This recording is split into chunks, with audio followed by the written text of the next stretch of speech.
incidents, Wyatt. Well, it was more funny because it didn't affect me. It affected Austin, the other kid wrangler. But Yeah. Oh God. we were picking up poop, right? The horse poop, right? Yeah. And you know how you have to open the gate to get the latch open? Yeah. Well, he couldn't get it open, and so Austin said, Jack, why don't you drive and drive through? I don't think Jack's ever driven a car before. So Jack gets in the golf cart, and he just puts his foot on the gas, and he doesn't let it go, and it goes flying into the fence. Wait, what happened? Oh, you didn't know about What did that? it do to the golf cart? No, it's nothing got broken. It just freaked Austin out, and he started screaming. What are we doing this morning? It's the first day with the kids, so they're gonna learn. They're gonna get their horses. They're gonna feed. That's about it. We're not roping this morning? Oh yeah, we are. We are? Yeah. And then when does Weston get here? He called me last night. He said he'd be here at 5 tonight. Okay. Oh no. Also, I guess we could discuss this off the air, couldn't we? yeah, but the schedule never changes. I don't understand why you always ask me. It's the same thing every week. Get used to it, Wyatt. Ladies and gentlemen, What did you say? Imus in the morning. So I got back from Texas around 11 o'clock last night, and I was afraid to turn on the game, the Colts and the Broncos, because I just knew that Peyton Manning was going to go into Indianapolis and lose. And that's what they did, didn't they, Warner? Yes, they did. God. And we called it. We had the Colts. Yes, you did. Yeah. So you had a lot of them. You took the Jets and the 3 points, That's right. and you didn't even need the points. No. But back to the Colts, they lost 39-33 to Denver. They beat Denver. Right. So it's just what a disappointing outcome. But Robert Irsay is such a rodent erp. Yeah. And it's just very upsetting. And then the Jets beat the New England, which I guess I'm happy about. Yeah, I'm happy about. Sure. Yeah, Because New England got robbed and called some fake-aloof Finocchio penalty at the end that I'd never heard of. Have you? Well, you're right. That's a brand new rule. It's never been used. This was the first time in history in the NFL. They just put it in effect this year, where you can't push the player in front of you into the field goal or extra point kicker. Well, at least they didn't use it, employ it in a critical time. Right. That's the thing. They used it, a couple times before. Yeah.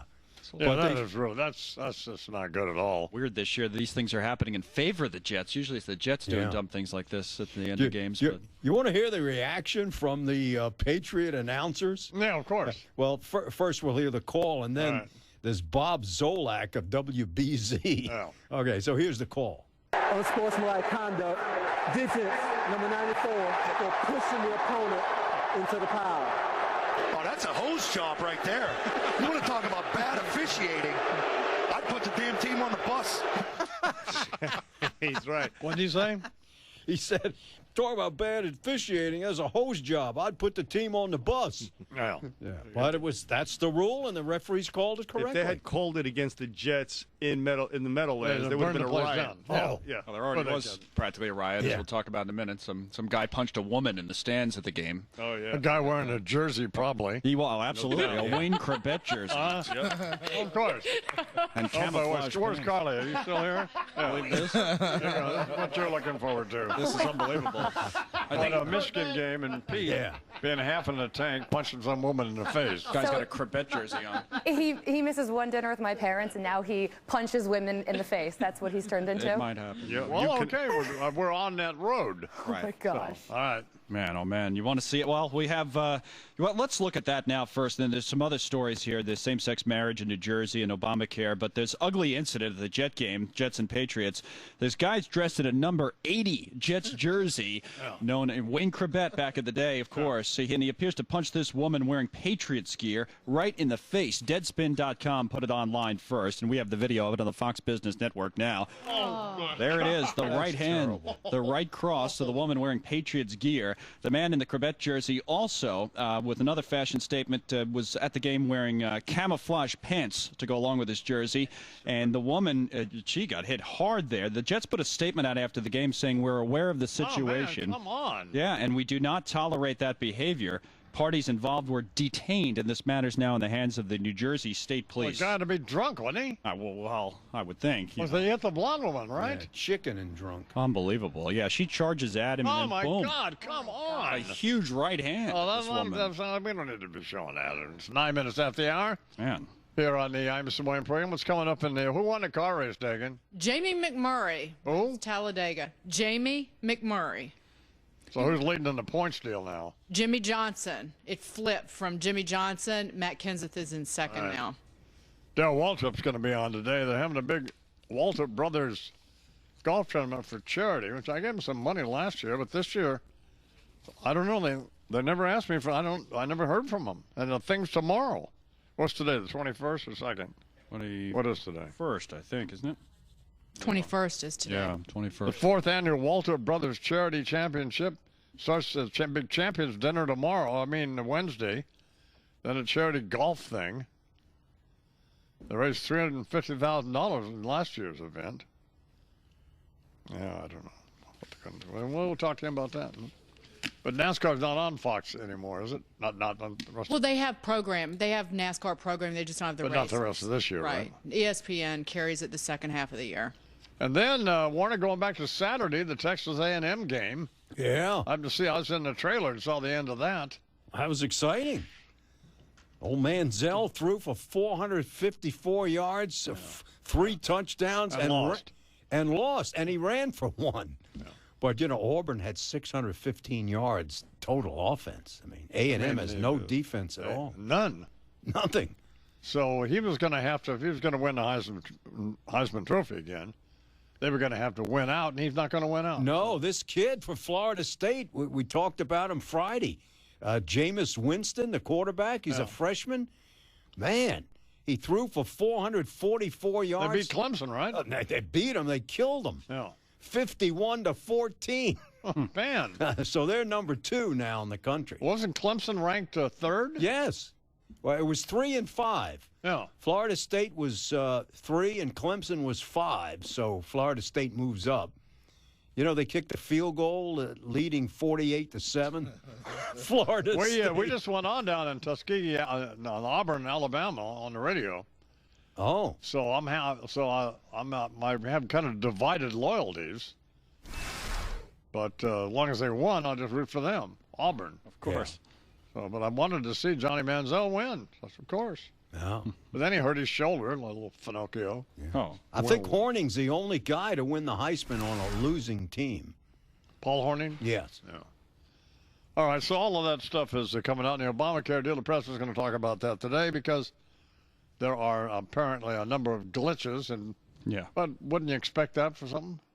No, I don't know about this bad. It's more than glitches. Oh, it is? Someone said they're using, there was a report USA Today, they're using 10-year-old technology with some of this stuff, so. That would be... no, not good. That would be, of course, not good. So Bo Dietl's coming up this morning, and then Bill Hemmer from Fox News and Darrell Waltrip. And so I said to Bigfoot, put Joe Beaver's birthday on the birthday thing today. He's 48, and 8-time world champion, 2-time. All right. Happy birthday, Mr. Happy Beaver. Birthday, Joe. And Bigfoot says it's not his birthday. Oh. His birthday was October 13th. Oh. And I said, well, okay. But I forgot it then. Forgot his birthday? Yeah. What a friend you are. What is it's that? not like you talk about him all the time. No. Jeez. That's right. It's not like he's Wyatt's trainer or anything. My buddy Joe Beaver. Yeah. He's the real deal, I'll tell you that. But I know you got him something nice, right? You just forgot his birthday. Not only did I forget his birthday, I didn't get him anything either. Oh, my God. No. But I plan to get him something. I just don't know what yet. Mm-hmm. Well, I'll figure something out. So. Sure. Yeah, we're going down to Texas to hang out with Joe Beaver. We were there this weekend. Wyatt and his partner Riley Hooks won the team roping in the second rodeo at the high school rodeo in Crockett. I was there yesterday. Was Joe dropping hints that it was his birthday had passed? No, I'm getting a little older. Feeling older. Do you have leftover birthday cake sitting around? Hey, well, whose I'll tell you bro? how I found out.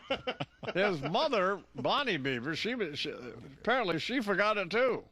Oh, wow. So she had baked a birthday cake and gave me some, and Deirdre and Wyatt, this weekend. Oh. Well, that's how I found out it was his birthday. So everybody forgot his birthday, not just Joe. And well, happy birthday to Joe Beaver. My God. That's horrible. He came out of her, and she still forgot the birthday. Well, let's do the news. And here with that is Conor McShane. Morning, Conor. Morning, guy, man. A number of same-sex marriages taking place this morning in New Jersey. Started at midnight thanks to an appeals court rejecting Governor Christie's attempt to put a hold on things until a higher court can rule. But the marriages go forward. Here's Rich Kiemko marrying his partner of 10 years, David Gibson, saying it was important to him to be among the first in New Jersey. I realized that we're just these little specks. All of these couples are these little specks in this gigantic tsunami of movement. Like you just realize, oh my God, we're part of this much, much larger movement towards equality. There you go. Newark Mayor Cory Booker is now, of course, Senator-elect, performed some of these ceremonies. They had 7 of them in Newark early this morning, just after midnight. So there you go. Now, Obamacare, you talked like the I-man here. He's getting choked up over the gay marriages. I couldn't find the cough button so for a second. Well, no, that doesn't seem to me like that. Exactly, getting very emotional, Bertie, over the gay marriages. Issue here. Were you there? Oh, let me see here. Obamacare is in focus today, thanks to President Obama himself. He's blushing. Look at him. Of all stories, too, to get the cough button on.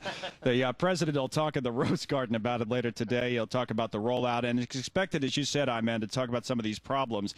The administration's now reportedly calling on some experts in the tech industry to help out with all this, come in to fix the website problems, and there have been some big issues, as we alluded to earlier. So, some politics. Former Florida Governor Jeb Bush was out over the weekend, Sunday talk shows. He says his party got it wrong, says the Republican strategy, putting the government shutting it down over Obamacare. That hurt the Republicans politically. Tactically, it was a mistake to focus on something that couldn't be achieved.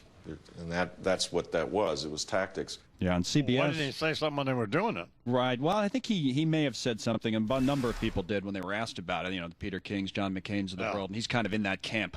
He didn't agree with the House Republicans. But he wasn't very vocal about it. Yeah. Well, he may not have been in the interviews. And why am I even defending? Yeah, maybe. Well, I don't know why you are. That's a good question. He didn't hold back yesterday. He slapped Cruz around. He said he should have showed some restraint, et cetera, et cetera. Yeah, he's like King and McCain. He said it's a split, in the party. Is Jeb Bush thinking about running, you think? Oh, there is speculation about that, yes. That's enough Bushes. Come on. 16 after the hour. He's the good Bush. Do some business news. Near with that is Dagan McDowell. Morning, Dagan. Good morning, sir. After a winning week last week, the Dow was up 162 points. Whatever. The futures are higher. We like the market to go up. It makes us feel warm downtown. Futures are essentially flat, up 7 points at the moment. And J.P. Morgan over the weekend reaching a tentative deal to pay a record $13 billion to end a number of civil investigations into its sale of mortgage-backed securities. This is before the housing collapse. $13 billion. $13 billion, and this Where do they pay that to? A variety of different agencies, government agencies. One of them being the Federal Housing Administration. Canadian government. The Federal Housing Finance Agency is one of them. But by the way, this does not resolve a criminal poll. What? This does not resolve a criminal probe. Let me say that again. All the men wake up when you use the word probe. Yeah. Into the bank. And also, what's troubling is some of this is related to its purchase of Bear Stearns back before the financial collapse. But that was a firm that was shoved down its throat by the Federal Reserve, and it thought it was never going to be on the hook for the. There is nothing troubling about them charging these thieves $13 billion. Yeah. It's beautiful. It's not enough. It should have been. They throw them in jail. These people. How about that? The Federal Reserve shoved Bear Stearns down J.P. Morgan's throat. J.P. Morgan didn't want to buy the doggone thing. Number one, and number two, why is holding somebody up for money? I mean, this is extortion by the federal government. Shoved down your throat. That's another issue that we need to talk about. Yeah. 18 after the hour. Stop making excuses for these people. This portion of the program is sponsored by Assured Guarantee. It's time for a little sports now. And how'd you do this weekend, Warner? 8-5. Well, that's acceptable, I guess. But 300 ahead. Is he Tony? Yeah, +3, yeah. Okay. So we're 300 ahead. Yes. After 112 games, that's right. All right. Anyway, I'm very disappointed. Why is there a limit? I don't know why I am. Yeah. You picked the Eagles to beat the Cowboys? No, I missed that one. Oh, you did? I did miss that one. Okay. But I had enough. I had the Bills upsetting the Dolphins, and had the Panthers and the Falcons. I missed on the Chiefs. They won, but they only won by 1 point, and they kneeled down with the ball on the 1 yard line to end the game. That would have beaten the spread. Anyway, Warner Sports, sponsored by Short Hills Aviation. If you're smart, savvy, and successful, you just not want to fly anyone other than Short Hills Aviation. I had a female pilot coming back from Conroe, Texas last night. And Deirdre's, and she's flown us before. And Deirdre's trying to tell me that she's a better pilot. She's obviously a good pilot, but this is a better pilot than the men pilots. All right, yeah. She's saying, and she's serious, she's saying, well, even when she turns the plane in the air, she turns it smoother, you know, as we're coming in to land it. A woman's touch. She turns it. So I'm trying to explain to her that the plane is flied by computer. You know, all they got to do is get it up in the air, and then they flip a switch, and then they go to sleep. And then, you know, they get close to New York, and they turn it back on, and they land it. Right. It's the way you flip that switch. Yeah. No, that's not. She flew it a lot smoother. She says we hit no turbulence. She knew how to avoid it. Yeah. I said, well, but there weren't any turbulence. And we had such a tailwind, and we came back in 2.5 hours. Normally it takes well over 3. That's a woman pilot for you. It was a woman pilot. I mean, you couldn't. Can't argue with facts. Right. Jesus. 20 minutes after the hour. What's coming up? Did you do sports? Did you finish sports yet, Warner? No. Have you done it yet? No. So, well, why don't you do it? Okay, let's go. Wake up. All right, the return of Peyton Manning to Indianapolis. The Colts beat the Broncos 39-33. Andrew Luck threw for 3, ran for 1. Peyton Manning, 386 yards and 3 touchdowns. Here was a big play. It was 26-14 Colts third quarter. Bob Lamey, WFNI, Indianapolis. Andrew takes the snap.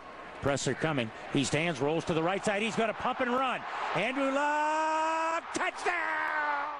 And the difference, the Colts had 121 yards rushing to only 64 for the Broncos. And the Broncos fumbled 4 times, losing 2 of them. And the Colts sacked Manning 4 times. Here was Manning after the game. If there is a next time, it may be a little bit easier just because of it was somewhat of an emotional week and can be a little bit draining. I will say that. Yeah, if they meet again. The Jets beat the Patriots. You know the story in overtime, 30-27. Folks field goal, his second try after the Patriots were called for this new rule. You can't push a lineman in front of you. Just wait a minute. I was chewing my apple. Oh. And I couldn't talk. I got my delicious apple from Teresa. And she went apple picking this weekend. I've been hearing about this for a month now. They're not bad. What did Peyton Manning say? Well, he said it's emotionally draining. Yes, that's what are you, nuts? Well, I guess he was referring to returning to Indianapolis, and they gave him a great ovation. I mean, I thought looked like he had some tears in his eyes. Oh, my God. So he's got to stop playing football. Time for him to go. Huh? Too soft. I don't know about that. I mean, you know. And then I guess the Irsay thing, you know. Well, you know, but you can't be whining about maybe we'll do better next time. I'm so emotional. That was my period. How about winning some games? The guy loses 1 game. Right. You're on him. No, but I mean, but you can't say that. Oh. You can't say, well, I was so emotional. I was crying and everything. Oh, gosh. My friend was here. So, Warner continues. Well, here was the announcer. Let's go to the referee, former referee, Jerry Austin, explaining the new rule, which was never used before. The flag was thrown based on a new rule for this year. This is a safety rule. The player that's being hit, his neck jammed, doesn't have an opportunity to protect himself because he's outnumbered. So that's the rule. That's the way it is. Idiots. The Redskins had almost 500 yards and beat the Bears in the last 45 seconds, 45-41. Cutler knocked out with a groin injury. The Cowboys defense shut down the Eagles 17-3. Nick Foles was knocked out of the game. The Falcons had only 18 yards rushing, but still beat the winless Bucs 31-23. Buffalo upset Miami, and the Bengals beat the Lions on the last play of the game. The flash here is that Dominican Sue was not penalized for unnecessary roughness. The Chargers beat the winless Jags, and the Carolina beat the Rams, and Sam Bradford, he's gone with an ACL. The 4 late games, the Steelers beat the Rams 19-16. Sweezen's field goal, time expired. The Chiefs remain unbeaten. The 49ers and Packers win big. And tonight, the Giants 3-point favorite over the Vikings. I say take the Giants, give the 3. They win their first game, 27-23. And finally, the Washington Redskins, because of all the negativity, hatred, and hostility associated with their name, will now be known simply as the Redskins. Washington Redskins. I wonder. Washington. All right. Oh, maybe the thin skins. Warner, in effect, ripping off the onion. Right. It's 24, almost 25 after the hour here in the Imus morning program. What's coming out in the briefing, Bernie? Barbara Walters, she talks sex with Fidel Castro. And a couple of Pope jokes for the Imus. Oh, my God, 25 looks safe. I mean, he's some of these stadiums. Do they? No, when you walk outside, and some of the railings are very low. Yeah, I mean. And you've had a couple of buds. I mean, grab some buds, and next thing you know, you're sidewalk pizza. It's happening. You're in the number of times. Sidewalk pizza. That's really respectful. Well, may rest in peace. The guy's gone. Jesus God Almighty. He's sidewalk pizza. A moment of silence here for this poor guy. I may be tired, but I still got it. Holy, good Lord. Yeah, but who won? Hey, that doesn't look too far down there. Program. It's time for a Bernie briefing, and that's probably sponsored by MyPillow. Here, I left a MyPillow at the motel. Oh man. God. So didn't tell us that. That's horrible. I took one out of the trailer, took it over to the motel. I stayed at a Best Western this time. Oh.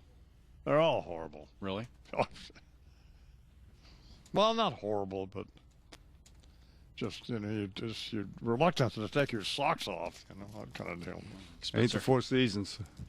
What are you going to do? So leave your socks on. But the lady at the Best Western there in Huntsville, we checked in there sometime Friday night. She was waiting for us. What do you mean? Standing outside the place waiting for us. Oh.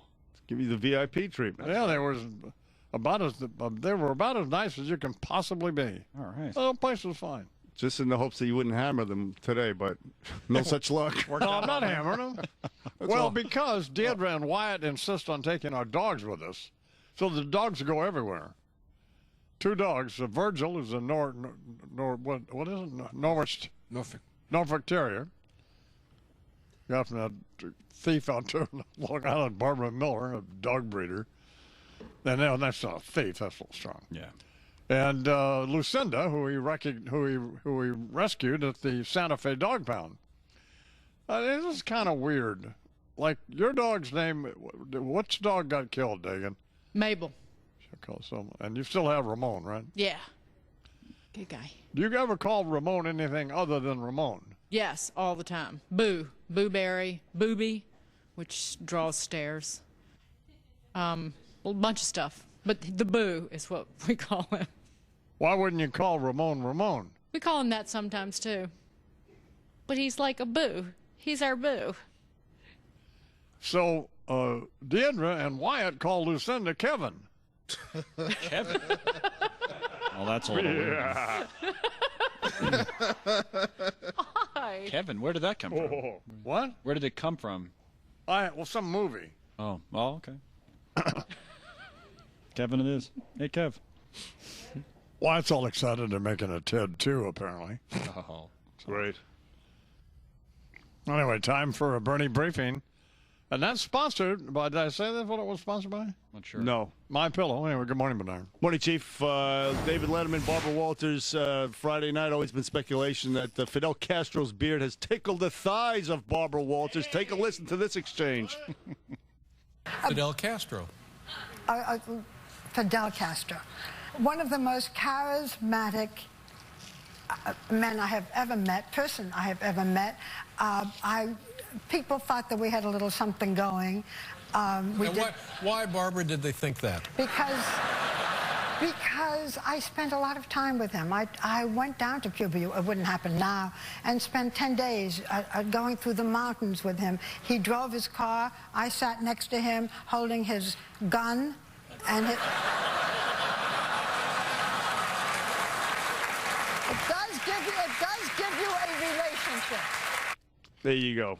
He was holding his cigar, no doubt about it. In the car, in the mountains in Cuba. And finally, boss, Stephen Colbert at the Al Smith dinner. He was apparently cracking the room up. He took some shots at Cardinal Dolan. Take a listen.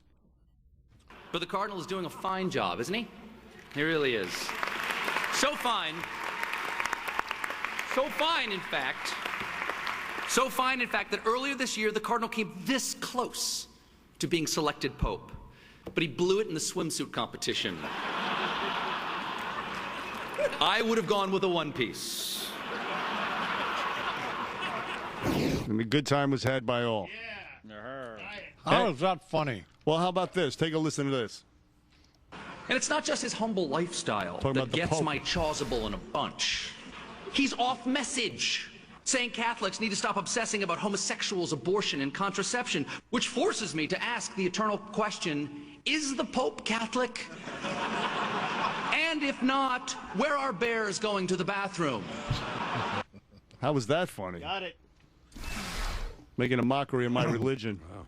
Bad. Weak. God forbid. Man, I don't guess that. Sad. 36 after the hour here in the Hyper Morning program. So, the other day, I called Bo Dietl. I was in the office, and I said, Dietl, I want to talk to you. You have to come over. He said, oh, yeah, I'll call you. Because he had this medical procedure, and so we wanted to provide him with a lecture, which I'm sure he wants. And so he said, I'll call you back. So, which he'll never do, but that's fine. Anyway, please welcome to the program. I'm my friend Bo Dietl. Good morning, Mr. Dietl. Good morning, Don. And how are you? I want to thank you publicly for you and your lovely wife concerning about me, and it's something where I have to deal with it because the most important thing is for people to realize when I wasn't feeling good, you said something was wrong. And people's bodies give them reactions, and that's something very important. Get to the doctor. There's no reason in the world. Our friend Tim Russett, remember, took the pipe, passed away, and you know what? Pipe is probably an inelegant way to describe it, but that's fine. Well, you know what I mean. But the thing is that your body talks to you, and get to the doctor. That's very, very important. Hey, you didn't see my Boardwalk Empire last night. No, I didn't. What day was that on? It was on last night, and I play What time was it on? 9 o'clock on HBO. Oh, I was in the air. Yeah, well, you can do that HBO. Yeah, I know. Or you can. Well, you know what they... How are you? Put it this way. I said a little bit more than they used. And the close-ups were on the actors, which I do understand, and it was a little far away. In other words, can we get a clip of this Bigfoot? No, we could get one. Yeah. No, I meant, can we get one? Sure we can. Yeah.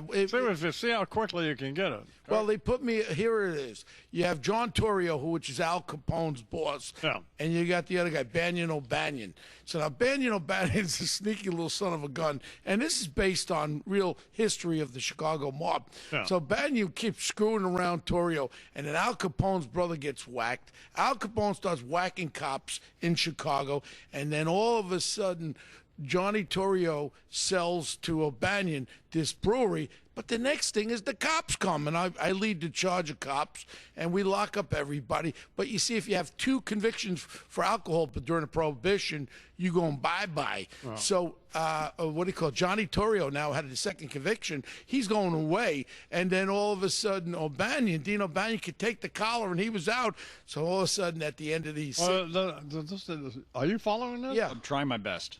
Well, Okay. the point is, I play a Chicago cop, and we hit there with about 15 guys. I fire my gun. I say, everybody freeze. And then all of a sudden, Albania's standing there, and Albania says, I don't own this place. He's had him sign the papers that he owns it. He goes, he owns it. And then all of a sudden, he goes, what are you talking about, brewery? I says, you're housing an ocean full of beer in this place. You don't know nothing about it. I said, they're going to love you in Jarlath prison. And it goes on, and I fired my gun, and I look like, I look like a sausage, a stuffed sausage in this uniform with this belt around my stomach. And, Well, I've got to say this. well, yeah, you know what? You're not happy with your performance? Well, they shaved my beard. I got a mustache. You got to look. You got to, when you'll know who I am, obviously. And I'm talking. I got talking part and all that. But I tell you the honest truth, the Obamacare Empire is just such a great series, and you got to get into it. You got to get into it a little bit. So. Well, there's no way to understand anything you said unless you know.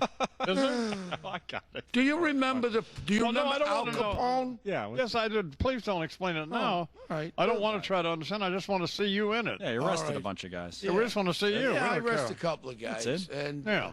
yeah, so all weekend long I've been studying up on what's going on, and I kind of come to the head of the pimple. You know what the head of the pimple is? Before you pop a pimple, it comes to a head. Okay. All right. The whole thing with the government in Washington, Sure. I'm starting to realize where we're going here. Yeah, okay. You know what? Obamacare, I think, is just the tip of the iceberg. What is happening is a transition of this country into one thing, into the socialism activation of this country. What is happening with Obamacare? What is the next step? The government will control hospitals, will control doctors.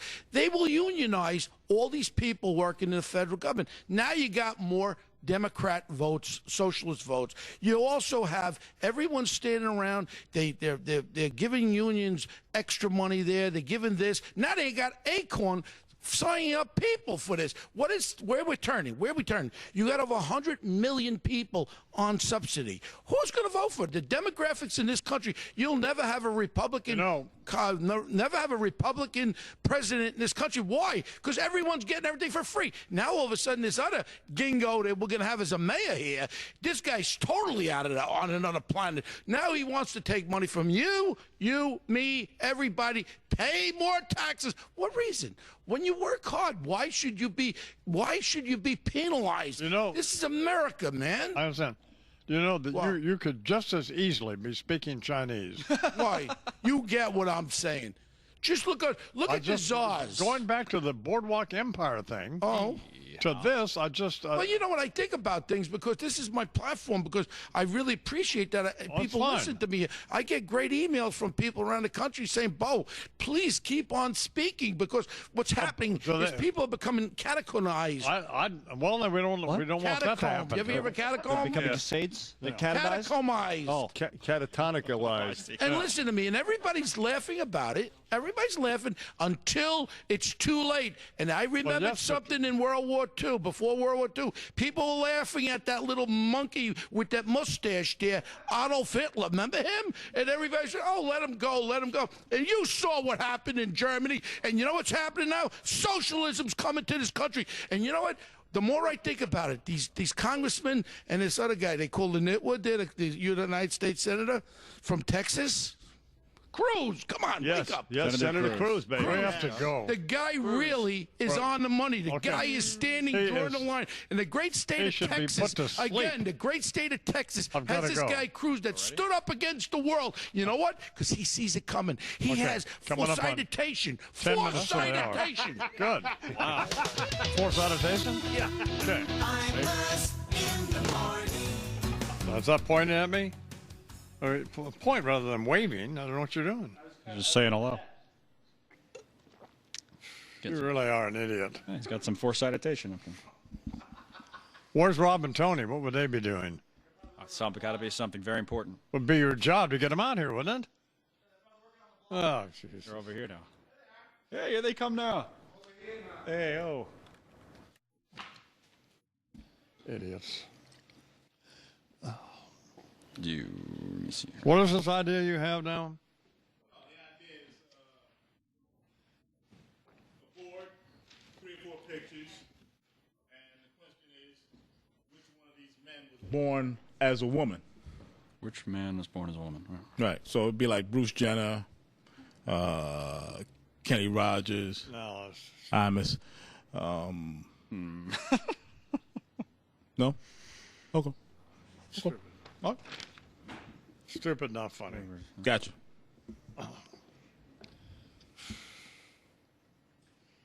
Man, Stephen Colbert at the Al Smith dinner, that's brutal. A little rough. What's wrong? I think with him, you gotta buy the whole thing. You gotta be My in. wife loves him. Yeah, he's funny, but you gotta buy into the whole thing. I don't know. Ladies and gentlemen, Imus in the morning.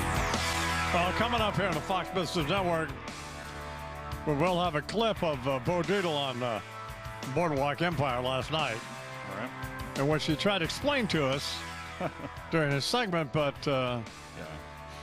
I couldn't understand literally anything he said. Well, it's a lot of all of a suddens in there, and yeah, something. He arrested people. So the Colts beat the Denver Broncos, and I don't know. Yeah, that's good. We had the Colts. Well, we didn't want them to win. Oh, I didn't. Well, it's all right. It's a good story. Andrew Luck, the young beats the old. Well, right? No, it's not good. And Irsay's a creep, and yes, stuff. Be as it may, yes. Yeah, we're just unhappy. And then Johnny Manziel and Texas A&M, they lost. Yes, they did. No fault of Johnny Manziel. No, right? Threw for 3, ran for 1, hurt his shoulder, and came right back in. Wonder if they shot him up. Well, what are you suggesting, Warner? I'm suggesting maybe drugs in college football. I yes, can't believe that. Yes. How'd you do in your football picks? 8-5. $300 a head. Oh. Yeah, the Jets beat the Patriots? Yeah, I had the Jets. Well, a new rule never used before. I don't think any of the coaches knew about it, but it's there. You can't push your teammate forward on a field goal or extra point attempt. So the guy tries, the Jets guy tries a 56-yard field goal, and he misses. Yes, wide left. Wide left. So then apparently somebody did something to somebody. Right. Chris Jones of the Patriots pushed his teammate forward. Right. And I said, wait a minute. That's 15 yards. Unsportsmanlike conduct. Are they showing it now on television? Yes. Well, you'll see it here, right here. See, there he pushed them right there. Yeah. Well, that had no impact on the play at all. No, none at all. Zero. But the players' union demanded that this rule be put in effect as a safety measure. They say the first guy, he's susceptible to a neck injuries because he's lining up against 3 other guys. So you don't want him to push him forward, and it hurts his neck. So you can't do this anymore. That's man. So then the 15 yards, he kicks a 42-yard field goal. He makes that. That's it. Jets win. And Kansas City stayed alive. They won. Oh, they stayed alive, and man, they really gave the bettors the shaft. They won by 1 point. They were 7-point favorite. They had the ball at the 1-yard line. Listen to Warner. And they kneeled down 3 straight plays. Warner wanted to end the game. Warner's yelling at the TV. I was. Well, they were going to win. They didn't want to stick it to him, Warner. Well, they knew. They wanted to run the clock. Yeah, they ran the clock out. They ran the clock out is what it is. Texans had no timeout, so. Warner wants them to. Well, that's what I mean. Warner just wanted his own needs. Yeah. Come on. I said, come on. Look how this betting's affecting you, Warner. Warner's when does the World Series start, and who's in it? Oh, it starts Wednesday night in Fenway. Cardinals, Red Sox, which is good because finally you have the 2 best teams in baseball. They both won 97 games. It's just like the old days. The 2 best teams win. So that's what we have. Oh, okay. And who will win this? I think the Cardinals will win because you have Wainwright and Walker, and they're going to pitch 4 of the 7 games. These guys are unhittable. Waka. And who won the car race, Dagan? Jamie McMurray at Talladega. Okay. Now who's leading the points? Jimmy Johnson leads the points, Matt Kenseth second, and Danica Patrick stunk up the joint. Start taking responsibility for yourself, girl. Stop blaming other people. Ran up in the grass on pit road. She was running the top 10 whole race pretty much. Ran up in the grass, speeding penalty, wound up 33rd. Who'd she blame? Team. She blamed her team? Yeah, pretty much. That we need to do a better job of communicating. I mean, just suck it up. It was your fault. Oh. You locked your brakes up on pit road, ran in the grass. You almost hurt Jimmy Johnson, too. Watch out when you make his fans mad. Oh. That's all I got to say. Oh, this is getting real. You really turned on her now, man. You know what? Personal responsibility. That's what it's all about. Yeah. She just fast car, wicked fast car. You can shift blame. That's always not a bad thing. She's got a great car and can't drive it. She was driving it good, but she screwed up trying to get onto pit road. Oh. Well, okay. What do you got coming up in the briefing, Bernie? This is weird, boss. We have Dolly Parton rapping, believe it or not. And John F. Kennedy's brain is missing. That's a fact. I'll tell you what that's all about. And various other laughs for the I-Man. Coming up. Well, okay. And the Dice Man's here. Dice, how are you? I'm over here now. Okay, what will you be talking about? The Dalai Lama's in town. We're going to hang. Okay. Let's start with the news. And here with that at 10 after the hours, Colin McShay. Morning, Colin. Morning, I-Man. Well, President Obama today will be in the Rose Garden. That's later this morning, talking about Obamacare. He's actually expected to address the problems with the rollout of his health care law. And here's one of his advisors, David Imus, saying everybody's working hard now to fix the bugs in the computer system. My advice is to understand that this is a 6-month open enrollment period, that we're making continuous improvement, to go back, to check it out periodically, because we are making continuous improvement to the site. Well, there's been all sorts of trouble with that site. The president apparently will say today that these problems are unacceptable. How about spying on the French and spying on the Mexicans? Well, the French newspaper Le Monde has a story today about the NSA spying on France, and we actually just received a no comment in from a senior administration official who's traveling with Secretary of State John Kerry, who happens to be in Paris. But the French are upset about this. And then the German magazine Der Spiegel has a story citing documents from, who else? NSA leaker Edward Snowden, saying the United States gained access to the email system of the former Mexican president, Felipe Calderon. So Snowden's still providing these little nuggets for other newspapers to write about, this time a German magazine. Security camera video seen by the Associated Press. It suggests some members of Kenya's armed forces appeared to loot a store during that 4-day siege at the mall in Nairobi. In this video, the Kenyan security forces walking out of the store holding plastic bags with all kinds of things in them. Others looked behind the counters, lifting items from there. The security forces had previously denied that they did anything wrong. And the other big story today is same-sex marriage in the state of New Jersey. There's a court ruling that forced the state to become the 14th in the nation to recognize same-sex nuptials. There's a woman and her partner who are among several married in Newark by the mayor and now Senator-elect Cory Booker. Monumental. Definitely we've made history, and we're so thankful and humbled that he would even consider to take his busy schedule to marry us today. It's not a completely settled issue, though. The state Supreme Court considering the broad issue of same-sex marriage, but it refused to delay the lower court order, so it went ahead starting at midnight. And, Good. Yep, a number of people got married. So. Coming up on 13 after the hour, Dice Clay's here with apparently some thoughts on the Dalai Lama. Good morning, Dice. Morning. Oh, the Dalai Lama's in town at the Beacon Theater, and I'm like, hello, Dolly. This is Dice, Dolly. Hey, how come you didn't call me to open for you? I could have put some asses in the seats, and I'm talking nice ones. You know, not them holistic hairy armpit meditation skanks with the beads like you normally draw. I'd get you some filthy animals in the crowd willing to reincarnate your junk for you, but he don't answer my calls. So, like now, I'm creating my own path to enlightenment. You follow? Just instead of compassion, nonviolence, and meditation, my path's got broads, roofies, and a bottle of vodka.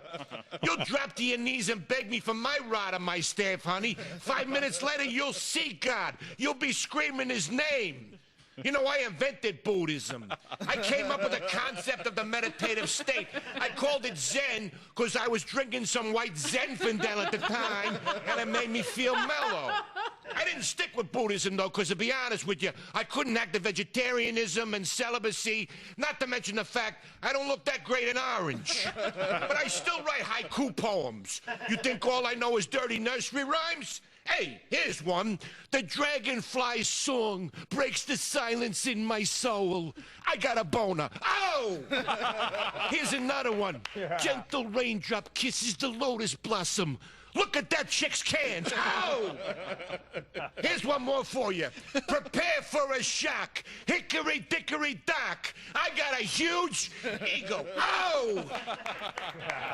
14 after the hour. Let's do business news now.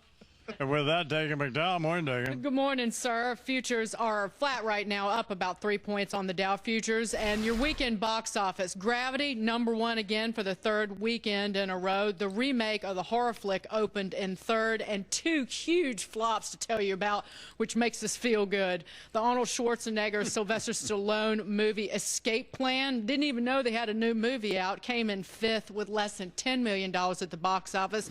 And the biggest commercial failure of the week and maybe of the year, The Fifth Estate. Basically, nobody wants to see a movie about Julian Assange because he's creepy looking. Yeah. That opened with $1.7 million at the box office. That was the lowest opening of the year for any movie on 1,200 screens or more. The business news sponsored by Short Hills Aviation.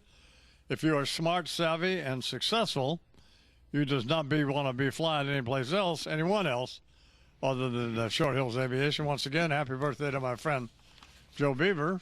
Oh, yeah. Today's his birthday, huh? What's the matter? Belated. Oh. Well, he was 48 on some time ago. Good buddy. On October 13th. Well, he was your BFF. You missed his birthday. Oh, God. Yes, I did. So something ain't straight here. I don't know. Well, I mean, why? You think he's Wyatt's coach? You think Wyatt will certainly remember, did, right? Oh, now you're shifting blame to the family. Blame's now you're pointing fingers. Throwing your own family under the bus. Wow. This is an all-new low. God. Yeah. Wyatt says I even talked to him on his birthday. You didn't know? No, but then I remember last summer Joe forgot Wyatt's birthday. Wyatt's not on the radio talking about how tight he is with Joe Beaver every morning. Every 30 seconds. Wait a minute, you talked to him on his birthday? I did? Yeah. No, I think Wyatt did. Oh, now Wyatt did. Yeah. You just said you did. Well, no, I didn't talk to him. No. Well, what are you saying? What date is his birthday? October 13th. I think you talked to him on that day. That was a Sunday. Sure, you definitely talked about training, him. yeah, definitely. Well, Sunday, yeah. No, because I was here, wasn't I? I don't know where I was. Doesn't make it. Don't worry about where I was. Where are you now? Okay. I'll stop right now. Anyway, happy birthday to Joe Beaver. Let's just leave it at that. Happy birthday, Joe. Yeah, 17 after the hour. There in the Imus Morning program. Sports is probably sponsored by somebody who looks to me like it's well, American-made Peerless Boilers, Warner. All right. Go to peerlessboilers.com and get one up. Anyway, good morning, Warner. Good morning, I-Man. The feature game last night, the return of Peyton Manning to Indianapolis, where he played for 13 years. Standing ovation before the game. Bob Lamey, WFNI, Indianapolis. The ovation is deafening. Peyton waving to the crowd. It is unbelievable here. You knew it was going to be. Peyton Manning. The Colts then went out and beat the previously unbeaten Broncos 39-33. Andrew Luck threw for 3, ran for 1. Manning had 386 yards and 3 touchdowns, but the Colts were sacked. The Colts sacked Manning 4 times, and the Broncos fumbled 4 times. Here was Andrew Luck on the win. We kept our focus. We didn't let the outside spheres of influence sort of creep into the locker room. That's a way to do it. He's a jerk. What do you mean he's a jerk? What? Everybody loves this guy. He's a jerk. Where does that come from? I don't know. He's just a jerk. He remembers his friends' birthdays, I guarantee you. I wish he'd have lost, and I'd say suck. Or say sucks, the whole team sucks. In overtime, the Jets beat the Patriots 30-27. Nick Folt's 42-yard field goal, 1 play after a new NFL rule. This really is bogus. Yes, put into effect this year, gave Folk a second chance after he had missed a 56-yarder. The Rule 9, Section 1, Article 3, Part 2, you can't push a teammate forward. I object. Into an offensive lineman during a field goal or extra point. Here was the reaction to the 15-yard penalty by Patriots announcer Scott Zolak of WBZ Boston. Oh, that's a hose job right there. You want to talk about bad officiating? I'd put the damn team on the bus. Well, they called it right. That's the rule. It's the rule. Steelers and Bengals also won on a field goal last play of the game. Here's Cincinnati's Mike Nugent, 54-yard field goal, called by Dan Horde and Dave Lapham, WCKY Cincinnati. Here comes Nugent's kick. It's on its way. It's going to be close. It is good! Yeah! Cincinnati wins! About 1:27 after the hour. We're going to talk with Bill Hammer of Fox News coming up. And then later on this morning from NASCAR, Darrell Waltrip at the big golf tournament, he and his dopey brother have. They raised a bunch of money for Feed the Children and stuff. So the Fox Business Network is now simulcast on Sirius XM, right? Yeah, that's right. Channel 113. So I was listening to it on Saturday in Texas. Okay. And, of course, if you listen to it on the radio, as opposed to watching it, it was the worst edited program I had ever heard in my life. Was this program? Yeah. Oh, the best of Imus. No, the best of it was awful. Oh, no. And just one segment would end, bam. Have you ever heard it? No. It's awful. Oh, no. Who edits that, Bigfoot? We all take part in it. I don't. Which show? Which hour exactly? Well, were no, you no, talking about? it was all awful. The whole thing? The whole. What time were you listening to it? Whenever it was on. It was on all day, by the way. No, it's on for 3 hours. Oh, I don't know what the schedule is on Saturday, but it's only on for 3 hours on television. Well, it was on the radio all day. Like I listened to it in the morning, and then I got back in the truck, and it was on in the afternoon. But the editing is terrible. I'll listen to it, but I don't. We do a fine job. Well, no, you don't. Tom's very happy with this. No, I do know about this. No, it was terrible. I sent you. Didn't you get my email? Yeah, I got your email. Nothing like when that email pops up and it has your name in it. It's never like, wow, that was great. Yeah. What was the subject line? What were you thinking about, subject? Yeah. Really, it was just awful. God, this is bad. I mean, we try to have some sort of. We've spent a lot of time devoted to production values and techniques on when we do the show live as we're doing it now. But man, that's just not going to get many people to listen to that. I mean, the content was funny, but of course, it's disturbing. Disturbing. And you think it was fine? I think it's time for a Bernie briefing, actually. Sponsored by My Pillow. Good morning, Bernard. That's what I'm dwelling on. Good morning, boss. This is kind of fascinating, Chief. You know, remember our old friend James Swanson? He wrote the book Manhunt about the John Wilkes Booth, the killing of Lincoln, all that stuff. Sure. A long time ago. He was a former guest on the show. Anyway, he's got a new book out coming up on the 50th anniversary of the assassination. It's called End of Days, the Assassination of John F. Kennedy. He says that Kennedy's brain didn't get buried with him at Arlington back in November of 1963. He says it was first at the autopsy, Bethesda Naval Hospital. Then it was at the National Archives, where it was placed in a secure room. And he says to the New York Post yesterday, quote, in October 1966, it was discovered that the brain, the tissue slides, and other autopsy materials were missing, and they have never been seen since. Of course, part of the criticism is a lot of people thought his brains were in his penis, but whatever. Excellent point, Chief. Excellent point. But anyway, some people think that there was the conspiracy theorists think it was stolen. If we find that, then we might find the brain. Right. Somebody find my penis, please. I need to do some thinking. And, well, in any case, he says, my conclusion is that Robert Kennedy did take his brother's brain, not to conceal evidence of a conspiracy, but perhaps to conceal evidence of the true extent of Kennedy's illnesses or evidence of the number of medications Kennedy was taking is the upshot of the whole thing. But, yeah, you hit it right, boss. That the penis joke was the punchline. Yeah. Anyway, your old friend Dolly Parton, she I don't know Dolly Parton. Well, oh, you don't know her? No. I thought you were tight with her. I've never met her. I thought you slept with her, actually. Anyways, not that I remember. She's going to be on Queen Latifah's show today. Oh, great. They released a trailer of her rapping. Take a listen to this. Now, Queen Latifah, she the queen of hip-hop, rap, TV, and screen. Oh, she the queen of her own hood, but I'm the queen of Dollywood. Yo,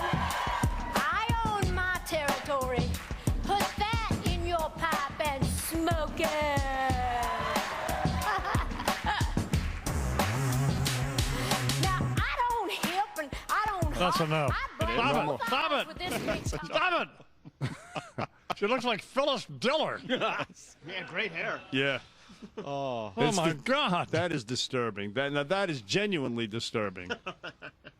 Anyway, you can catch it today on Queen Latifah. And Well, finally, what time's that on? Is that the DVR? Oh, you check your listings. Okay, yeah.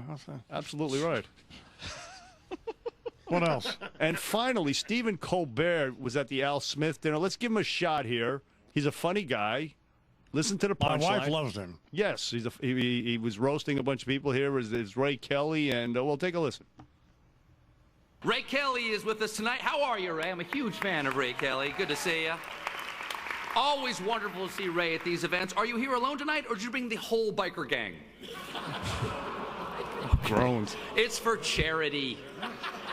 It's for charity. He's a big boy. Future mayor of New York City, Christine Quinn, is with us tonight. I'm sorry I wrote that a long time ago. I apologize. Is she here? She here? She's not here. She's not here. I thought she was a shoo-in. I really did. I mean, New York City is the only place in the world where the lesbian candidate was too conservative. A lot of truth to that. True story. True story. Yeah. Yep. Yeah. You know what happened, boss? Saturday Night Live was not on over the weekend. Oh, they weren't? No, so I spare you the Sunday morning show clips in order to try to bring you some funny, amusing stuff. But apparently you were not amused at all. No, it's fine. It's fine. It's 33 after the hour. Here Somebody to help my me program. find my brain, please. Bill Hemmer program. Please welcome to the program from Fox News. Bill Hemmer. Good morning, Mr. Hemmer. How are you, pal? It's been too long. Oh, it's been about the right amount of time. Hasn't it? Just about perfect, yes, Yeah. I bet. I hear you're in a good mood, though, and you look good, too. So. Thank you. I am in a good mood. Don't you work with Martha McCallum? Yes, 9 o'clock. We have her on a lot. Yes, she's terrific. She really is good, isn't Great she? TV partner. She sure is, yeah. You don't have any issues with her, do you? No, I don't, man. So, but it's hard to believe she has 3 not grown children. But, Teenagers. Yeah. Great kids, too, by the way. Yeah. You can tell. Have you, no, you're not married yet, right? Not yet. Well, how long has this been going on? Listen to you. I mean, it's been What? going on for a while. That's your betting. Listen, I've resisted, it's, I'll get around to it. Would you rather not talk about this? No, I'm comfortable with it, but. Don't do it. Do you wow. Listen, I want to have a family just like everybody else, so it's overrated. Yeah. It is overrated. Hey, Listen, do you know my parents set an outstanding example. They've been married 52 years, raised 5 great children. They've all gotten married and had kids, and kind of took the pressure off the middle child. 52 years, man. What'd your dad do? Great people. He was a mattress executive for Serta Mattresses, 35 years. Mom was a high school teacher for 3 months. What did she teach? Well, she taught high school, I guess every subject. First day of school, kid, this is 1961, kid pulls out a knife in the class. Oh. She quit. Never went back. Wow. Raised 5 children. She'll tell you that was her job. What, did he pull the knife out on her? No, another student. Early 60s, though. That's quite rare and shocking, too. I don't know, in the 50s, my brother took a gun to school, so wouldn't be so funny. That was kind of amusing then. It wouldn't be now, but No. Hey, do you know Melissa Francis? I do. Have you ever talked to her? Yeah. I've been on her show many times. Money with Melissa Francis. Yeah. I'll tell you why. Because did you read her book? Yes, I did. No, you didn't. I didn't finish the book. No, you didn't. But I went to the book party. I showed my support for Melissa. The book party. I know her story. It's a very interesting story. Yes, and I recommend the book, yeah. It's a horrible book. Listen, what do you... It's horrible. It begins, you didn't read any of it. Yes, I did. How does it begin? It's I remember the title, too, Diaries of a Stagecoach Mother, right? Something like that, yeah, something along those lines. Nice shirt, Connell. Thank you. Diary of a Stage Mother's Daughter. That's the one. Thank you. Thank you. It was out about a year ago. Right. Yeah. Give or take. So. Well, why are you ragging on Melissa? I'm not yet. I'm not ragging on her at all. But we were talking about, I was in Texas over the weekend. Uh-huh. I got back last night around 11. And we were talking about her. And the book begins with Melissa and her sister being driven home from somewhere by the mother.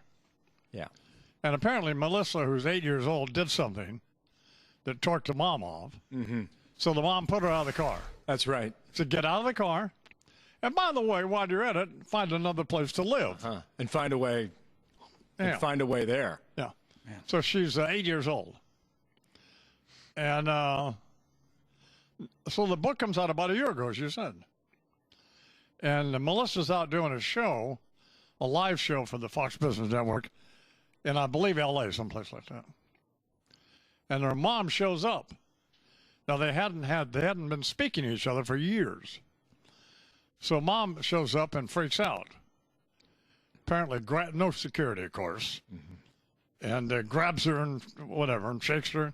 This is about a minute before they go on the air. And then, as quickly as that happens, the mom then evaporates. And Melissa sucks it up, goes on, does the show. And she talks about interviewing people on the show. I think she had the governor on, somebody else. But looking over the heads of the people in the crowd, seeing if her crazy mother had come back. Mm-hmm. You know, maybe armed this time. I mean, it's not a funny story. But so then I got to thinking, I never found out, and I've talked to Melissa several times about it, what Melissa did to get thrown out of the car. So, because the mom was hauling them around to auditions. You know, she was on Little House on the Prairie and all that. Los Angeles, yeah. Yeah. So, do you know? Are you suggesting she deserved it? No, no. How'd you infer that? Well, you want to know what she did to prompt her mother to throw her out if of the anything. car. But why does it matter? She was 8 years old. What could an 8-year-old have done to, you know? But no, I don't know. You're just curious to figure out what happened.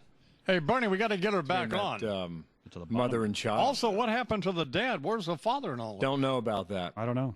But I didn't think she ever wanted to see her mom again. I thought that was what she wrote in the book. Yeah, she didn't. You know, it wasn't like she invited her to that book party. No. Book release. Oh. She just showed up. Let's talk about it when we get on the air. How about that?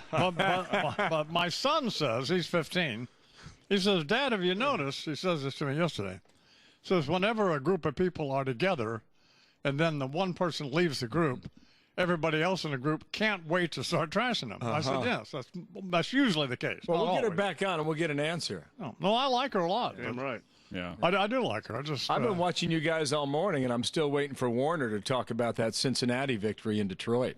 I mean, where is that? 54-yard field goal with time running out? We just played it. I didn't see it. Why are you a Cincinnati fan? Because I'm from Cincinnati, Ohio, and I've suffered with that team for 20 long years. Oh, hoodlums, aren't they? They had a streak there for a while. Yeah. Is Detroit any good? Detroit's very good. Very, very good team. Great quarterback, great receiver, Calvin Johnson. What's the Bengals' record this year? They're now 5-2. But listen, I've lived away from home for almost 20 years now, right? And I'm a fan, you know, especially of football and Sunday afternoons with my team. And I have begged countless bartenders all across this country on Sunday afternoons to just give me one spare monitor off in the corner to put on the Cincinnati game. But what do they say every time to me? You're a Bengal fan? I've never met a Bengal fan before. I said, I don't need audio. I just like one picture in the far corner. I won't talk to you. I'll tip you well. Can you please just do this? And there's so much frustration met with the end of that game. Did you ever think about they lose and lose? But anyway, they're competitive now. That's a good point. Did you ever think about staying home and subscribing to DirecTV? I have thought about that. But a Cablevision out on Long Island gives you the NFL Red Zone. Have you watched that yet? No. That's the best way to watch NFL Sunday. Why? Because what they do is they take you to the games whenever a team is within the 20-yard line or less. And then they switch to the other game that has a similar situation. So you get to see all the scores. It's huge for, like, fantasy players. I'm not one of them. Yeah. But it's very entertaining. $7.99 in the cable box. Do you have DirecTV? I do not. You want to give me a subscription, 3 months? I'll try it out. I suspect you're doing okay as a Fox News anchor. You don't have DirecTV? Why do I need it? Well, I've got 1,000 cable channels. I've got On Demand. I've got an iPad. Really? You can watch any game you want on cable? No, you can't watch any game. That's my point. So you can watch all this stuff. So. Yeah. So what will you be talking about on the Fox News channel? Listen, the president's going to come out today and talk about Obamacare. Sure. I mean, today's the 3-week marker. I mean, what's he going to say? Is he going to fall on the sword? Apparently, they've got some tech surge. They've hired the biggest and the brightest from California to come in and help the government run this thing. It's been a disaster so far. Isn't it going to eventually work out, though? I don't know. You know, listen, they need 7 million people by their own estimates by March. And we have no hard figures here. They're going to do it once a month on a release, but something came out late Saturday night, said they have a little less than 500,000 who signed up. Now, signing up is one thing, but enrolling and writing a check and making the payment is entirely different. In order to make the math work, they need 7 million people to do that. They have fewer than 500,000 people. They need 7 million. And they're relying on young, healthy people. That they are? It's never going to happen. Probably not. No. I think at this rate, but that 500,000 figure, I want to be careful about this. That's just people who are interested in signing up now. Apply. It's not applying. They filled out the form, but they haven't written a check. They have not enrolled. They have not picked out a plan. And you need to get to that end step to make the math work. And the president, you want him to fall on his sword. I don't know what he's going to say, you know. I mean, but this is, you had 3 years to set up a website. 3 years. Oh. You were offline all weekend for the second weekend in a row. What explains that? Did you try to sign up for it? I did not. What do you care? Well, I care for the people who want to figure it out, and I care to see whether or not our government is capable of doing this. Well, I guess you have to report it, right? Well, I mean, it's a big part about our jobs, yeah. I mean, this is the rollout, man. What? You're insane. What do you care? Stop worrying about it. It'll work out. You think so? It's like the government shutdown. Listen, I hope you're right. We never covered any of it. Barely. Because you know why? Because I knew they were going to solve it. I think this is a reflection of a much bigger thing. And that is whether or not the government is capable of doing something like this. Right. They're going to run 1/6 of the economy through this healthcare system. How are you going to pull that off? I don't know. A lot of people don't have the experience to do it. We have to leave it there, though. Go Bengals. Right on. Program, my old friend Gary Busey. Good morning, Gary. Morning, sir. Sorry to hear that you're in pain. Yeah. Pain, P-A-I-N, probable angelic intervention needed. A recent New York Times story reported that MRI scans of dogs' brains show that their ability to experience emotion is about equal to that of a human child, which makes them mentally equivalent to me, although I do not have the ability to lick my own genitals. This new information should give you pause next time you go to swat him on the nose with a rolled-up newspaper when he pees on the rug. I speak of the dog here, not the child, though I do remember being hit on the back of the head by my father when I tugged a nugget in the bathtub. This new evidence would go a long way for organizations like PETA, P-E-T-A, People Eating Tasty Animals, who might now be advocates for dogs being granted personhood, which would provide certain unalienable rights, such as life, liberty, and the pursuit of happiness, which for them is licking their own genitals. Something of which, if I were capable, I would never leave the house. Dogs now could have a case that their constitutional rights are being violated, and hire Gloria Allred to represent them. And she would argue that under the Second Amendment, they also have the right to bear arms. And I, for one, don't cotton to the idea of a St. Bernard with a carry permit, although I will admit it would be somewhat difficult for him to pull a trigger using his paws, which would evoke the childlike emotion of resentment, leaving him to blame all his problems on you for not giving him enough attention when he was a puppy. Very busy here on the Imus in the Morning program. Ladies and gentlemen, Imus in the Morning. Well, I got back from Texas about 11 o'clock last night and plopped down to ME's and turned on Channel 2. But the game was on 4. Yeah, that's right. And the Colts beat the Denver Broncos 39-33. Yeah. And I saw Andrew Luck running that last touchdown, well, one touchdown.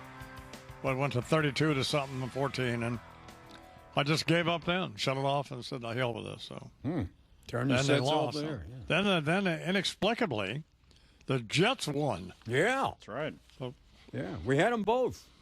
Jets yes, I know. How'd you do, Warner? 8-5. So we're $300 ahead. No. And then Johnny Manziel. Well, And the Aggies lost to Auburn.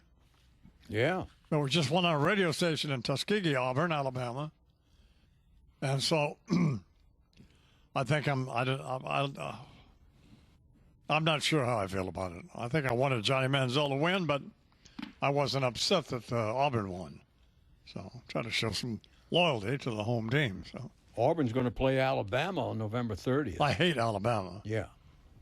I hate Alabama. I hate their coach. Okay. I hate their fans. I hate them. Wow. I hate everything about them. Jeez. Roll this tide. They suck. So that's all. So I was at the high school rodeo Region 9 in Crockett, Texas yesterday. Congratulations to Wyatt Imus and Riley Hooks, which is a team roping partner. They won the team roping. All right. In the second rodeo. Riley is a senior, 6'4", 240. Wow. That's a big dude. And Wyatt's a sophomore. He's about 5'9" or 10. I don't know what he weighs, 180, something like that. And they stuck it on him. And I think Riley won the calf roping. Great kid. So, and Joe Beaver, of course, was there. And yeah. So I learned yesterday was not his birthday. It was October 13th, which I forgot. So. Jeez. But it was on a Sunday. And so whatever. So I tell Bigfoot, I say, put it up on the board this morning. He said, well, it's not his birthday. Protested, yeah. Well, was there some rule that we can't put something like this? It's our deal, isn't it, to Bigfoot? Well, isn't it some rule that you remember your good friend's birthdays? Got to be accurate. Exactly. Well, I had a lot of stuff on my plate. First of all, I was suffering. And you spoke to him on Sunday, his birthday. And then you ate some of his birthday cake this past weekend. His mother just didn't bake the cake till yesterday. Mother forgot. Or day before yesterday. Yeah. She forgot too. Yeah. Wow. Poor Joe. Now you're attacking his mom's. No, I'm not. I'm blaming her for it. I'm not attacking anybody. But if Bonnie can't remember when his birthday is, how am I supposed to? So. Hey.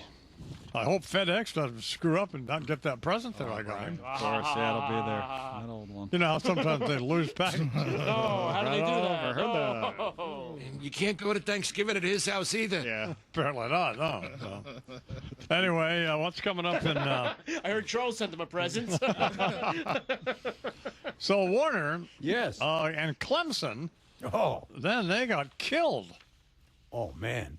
51-14, Florida State. Yeah. And that kid looks good. He's a freshman quarterback. He could win the Heisman Trophy. Jameis Winston. Yeah.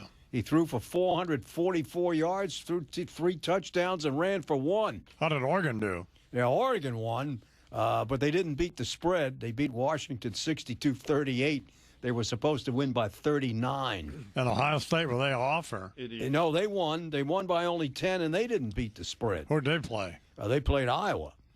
But Urban Meyer is now 19-0 since taking over Ohio State. Buckeye. Pretty good there, huh? Yeah. And so you did what on the pro games? 8-5. Right. Who won the car race? Jamie McMurray won. Dale Waltrip's coming up. Fox is not doing the car races now for some reason. They get the first half of the season. And the other people who do them are, I don't know, they're okay, I guess, but if Daryl's not there going boogity, boogity, boogity, whatever it is, then there's no car race. It doesn't start, as far as I'm concerned. What's the point? I'll let the hillbillies do it. Yeah. Yeah, exactly. And but Daryl and his goofy brother are having their golf tournament and big charity dinner that starts Wednesday. So he wants to talk about that. They raise a bunch of money for something. Feed the children, I believe. Right. And we'll talk to him about how Danica Patrick's doing. So 33rd. Running in the top 10. Screwed up on pit road. Going too fast. Ran up in the grass and tried to blame everybody but herself. Oh. Suck it up, girl. I thought the last person. She blamed her own crew. She was using the we need to communicate better. Just say, I screwed up and be done with it. How'd her little boyfriend, Ricky Stenhouse Jr. do? He came in third. He did? Yes, he did. So I wonder how that was on the pillow that night. I don't know. How'd you do in the race, honey? Not on my pillow. Put your face in the pillow and be quiet, I reckon. Okay. Nicely done. Pardon me? I reckon. Pardon me. Time for the news now, and here with that is Colin Machine. Morning, Colin. Morning, Iman. News in from Russia this morning about a bomb going off on a passenger bus. This took place in the southern part of the country. At least 5 are dead, 17 injured. They're describing it as a terrorist attack, but no word from the authorities on who may be behind it just yet. A number of same-sex marriages this morning in the state of New Jersey. They started this at midnight. Appeals court rejected a attempt by Governor Chris Christie's administration to put a hold on these marriages until a higher court can rule. So they go forward. The mayor of Newark was involved. Senator-elect Cory Booker performed some ceremonies there. 7 gay couples married in Newark by Mayor Booker. Obamacare will be in focus at the White House later today, thanks to President Obama himself, as he'll make some comments in the Rose Garden. He's expected in those comments to address all the problems with the rollout of his new health care law, especially these tech problems with the website. In fact, the administration reportedly calling on experts from the technology industry to come in and help out with all the issues they have with the website. This portion of the Average Morning program, speaking of all that, sponsored by the Hackensack University Medical Center, a place where medicine meets innovation. At 12 minutes after the hour, Connell continues. Well, they have this ugly incident, or we had this ugly incident, Iman, at the football game in New Jersey between the Jets and Patriots yesterday. It was all caught on camera as a man dressed in a number 80 Jets jersey punched a woman wearing Patriots gear and punched her right in the face. Oh, man. Yeah, this was on Deadspin.com at first. Now everybody's picked up on it. The man has the Wayne Corbett jersey and camouflage pants, and he strikes a blonde woman in the face, just a right cross. She goes after him. Yeah, she went after him, and he just reacted by just punching her in the face. So nice. No arrests that we know of. Carly, Yeah. that's where we're headed with Pete, you know. That is not where we're headed with Pete. Well, he was wearing... Take that back. No, a guy starts wearing jerseys. Absolutely. Just like Nat. This is not uncommon. Or nope. That's the not first uncommon at all. Especially a jersey of a player who no longer plays. So one of these meatheads. Yeah. So just because he wears jerseys, that means that I have a lifetime of being punched in the face to look forward to? No, but not you. But the guy gets all liquored up at the game. Right. And misplaced passion, liquored up troglodytes, and this is what happens. Misplaced passion. He starts wearing camouflage pants. Exactly. You know, Yeah, right. come on, so. Dude, Pete does wear camo pants every now and then. No, he doesn't. All right, 13 after the hour. What else going on? Well, we have this 65-year-old resident of a Detroit senior center behind bars. Police say he shot and killed 2 women at the center. This was Sunday. The man got into an argument with his girlfriend that led to the end of the relationship. So this neighbor comes face to face with the gunman as he was, well, spraying bullets. I thought he was going to shoot me in the back of the head. He told me to get on the ground and start praying. I got on the ground, start praying. I told him, I said, Mike, not like this. Come on, I'm a vet, man. Yeah, the man went to his apartment, allegedly got a rifle, shot a 54-year-old, well, said to be friend of his, an ex-girlfriend. So this was at, a Detroit senior center. This portion of this morning program sponsored by Atevia. For natural pain relief, go to Atevia.com. 14 after the hour, time for a little business news. Hey, with that, it's Taker McDowell. Morning, Taker. Good morning, sir. The futures are flat right now, and this is exactly how to spend your money if you are a billionaire. Famed hedge fund manager Steve Cohen paid loudmouth chef Guy Fieri $100,000, $100,000 to be his friend and take him on a one-on-one tour of diners, drive-ins, and dives in Connecticut. The New York Post has this on page 6 today, but it's according to a new book about the Food Network by Alan Salkin. Now, evidently, Cohen and Fieri remained very close friends to the point that Guy Fieri on his TV show featured the Super Duper Weenie in Fairfield, Connecticut, which is one of Cohen's favorite joints. So yeah, the flack for Steve Cohen is denying this, but sounds true. Anything I should ask Waltrip about NASCAR? Who he thinks will win, and Danica, why she's gotten worse, what he makes of it. Pole sitter, Daytona 500, and now is pointing the finger at everybody when she screws up. Yeah. Think he'll tell me, or? Yeah. What do you do? He's a straight shooter, man. Okay, quarter after the hour. Time for sports, sponsored by American-made Peerless Boilers. Go to peerlessboilers.com for information and a dealer near you. And here with sports is Warner Wolf. Morning, Warner. Good morning, Iron Man. Sunday night football in Indianapolis. The return of Peyton Manning. Standing ovation. Not good enough. The Colts beat the Broncos 39-33. Andrew Luck threw for 3, ran for 1. Manning 386 yards and 3 touchdowns. Here was a big play. 26-14 Colts, third quarter.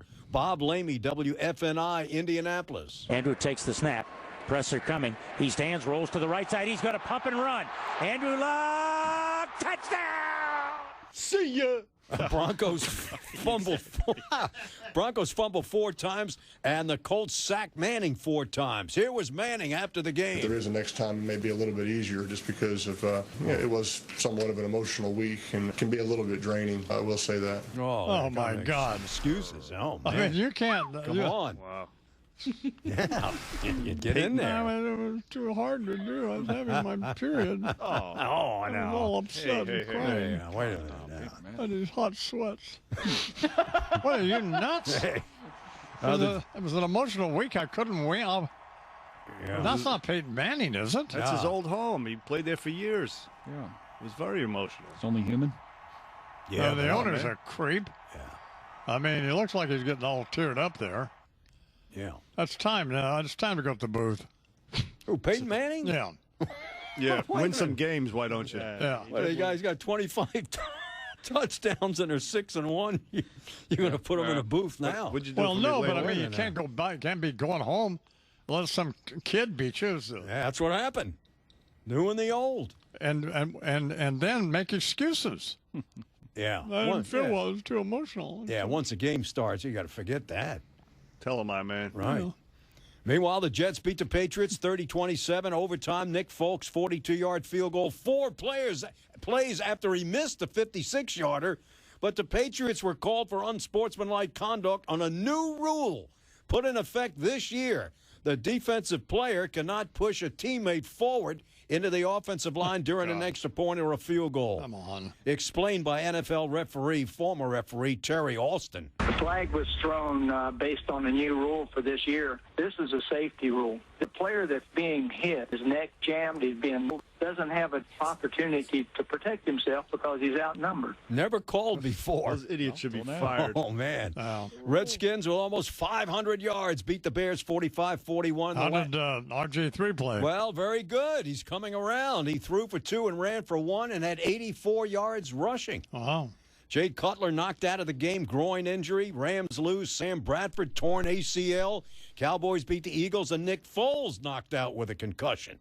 Bengals and Steelers win on a field goal last play of the game. Buffalo upset Miami. Falcons only 18 yards rushing. Still beat the winless Bucks. Chargers beat the winless Jags. The Chiefs, the only unbeaten team in the league, beat Texas 17-16. Barely, yeah. Barely. Kneeling down on the 1-yard line 3 plays into the game. Well, that's fine. Didn't care about the point spread. Well, and the 49ers and Packers win big. And finally, 6'8", 250-pound LeBron James, who was a wide receiver in high school, says he wants to play one NFL game before he's past his prime and finishes the NBA. You know what? One shot across the middle after catching a pass by a 260-pound linebacker, he'll say one play is enough. Thank you. How do you know that? Yeah, really? No. Maybe well, he's not hit like that in the NBA. But how do you know that's what he's going to say? Oh, maybe he'll. You're characterizing him as some sort of Finocchio, but we don't know that that's the case at all. And maybe he'll outrun the. He might say, "Is that all you got, bitch?" Yeah, he might say that. Yeah, possibility. Well, you're hating on LeBron. No.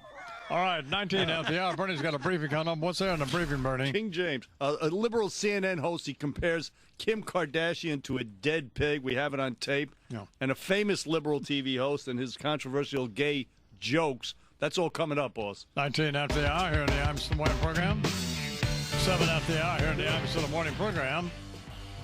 Bernard's briefing is brought to you by MyPillow. Go to MyPillow.com today. Order your MyPillow. Get a free one. Press and pack. Travel bag and all that stuff while the last people are fools with lost their minds. You know, over 1 million people who listen to the Imus Morning program have actually purchased pillows. Wow. Amazing. Some morons out there, aren't they? Yeah, well. So go to MyPillow.com, type in the word Imus. Get 25% off. Right, what's going on, Bernie? There's this dude. His name is Anthony Bourdain, and he's one of these famous snotty chefs. Yeah. And he's got he hosts a show on CNN where he travels around the world. He's sightseeing and he stuffs his face, and it's actually a good show. One of the episodes, he's in Sicily. They're roasting and they're skinning a pig. And listen to what he says. I like pigs. Not to hang out with, to eat. And when given the opportunity to shoot one in the brain, or see one shot in the brain so that I may sup on its entrails and other parts, I'm down. Even with the brain dead, the heart still goes on beating, sort of like, pick a Kardashian. Kim gets ready for the big day. Let's go. Kanye never has to see this. So he actually compares Kim Kardashian to a dead pig, and he went on and on about it as they skinned the pig right there in front of him. But I just want to go on record to say that I'm offended. Yeah. That's the upshot of the whole thing. Appalled. We all are. And speaking of being appalled and offended, this guy Stephen Colbert, he was at the Al Smith dinner the other night in New York City, and he's roasting people, and he picks on my Cardinal Dolan. Take a listen.